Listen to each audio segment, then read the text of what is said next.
هەڵەبجە. سنتەری چالاکی گەنجانی ڕانیا بەردەوامە لە سازکردنی خولەکانی هاوینەی خۆی لە بوارە جیاجەکانی هونەردا. ئەم سنتەرە وێڕای بچووکی شوێنەکەی، بەڵام ڕۆژانە زیاتر لە 200 گەنجی هەردوو ڕەگەز ڕووی تێدەکەن و وانە و ڕاهێنانی هونەری تێدا وەردەگرن. ئێرە سنتەری چالاکی گەنجانی ڕانیەیە.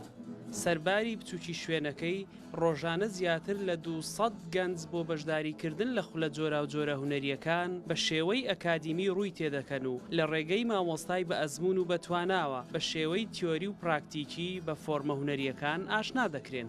ئێرە پرۆژەیەکی منداڵپارێزی کوردستانە کە لە 15 نۆی 2001 لە شاری ڕانیە کراوەتەوە، دەرگای کراوەتەوە. ڕۆژانە ڕێژەیەکی زۆر لە گەنجان بەبێ جیاوازی سەردانی دە کۆمەڵێک بەشی ڕۆشنبیری هونەری پەروەردەیی زانستی لە خۆیەوە دەگرێت کە ئامانجمانە لە ڕێگایەوە پەرە بە خەون و بەهرە و خواستەکانی گەنجان بدەین. لە چوارچێوەی پرۆژەی گەشەپێدانی توانای گەنجاندا ئەم ساڵیش لە پشووی هاویندا چەندین خولی هونەری بۆ گەنجان کراونەتەوە و ئامانج لێیان گەشەپێدانی توانا و لێهاتووی گەنجەکان و ئاشناکردنیانە بە دنیای هونەر، دنیایەک تێیدا دەروون ئارام بێتەوە و داهێنانیش چاوەڕوان کراو بێت. دیارە ئەمە لە دوای کۆکردنەوەی کارەکانمان پرۆژەکانمان پێشانگامان هەیە بە بەردەوامی 15 ڕۆژ جارێک مانگی جارێک بۆ ئەوەی فێرخوازان هان بدرێن بۆەوەی کە بتوانن بەرهەمەکانی خۆیان ببینن، تێبگەن لەوەی کە ئەوە جێدەستی خۆیان ئەوە بەهرەی خۆیانە کە خۆیان کەم نین.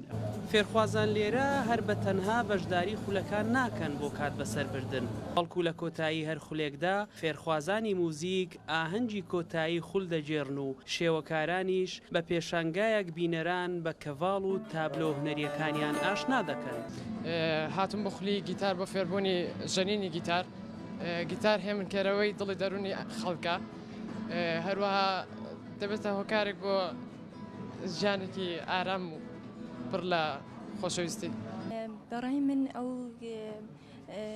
کردنەوەی ئەم خولانە زۆر کاریگەریەکی هەیە بۆ ئەو گەنجانەکە ئارەزووی وێنەکێشانیانە یاخود ئارەزووی زمان یاخود مۆسیقام ئەمانە زۆر باشترە لە کۆمەڵێک کێشە و گیر و گرفت بە دوور دەکەونەوە.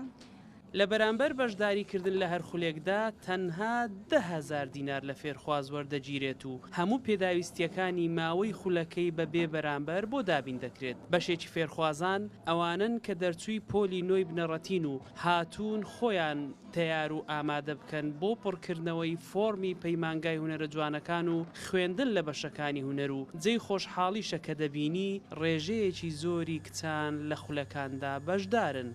بۆ کەناڵی خەندان، هێمن حەسەن، ڕانیا. ناوەندی ئەندێشە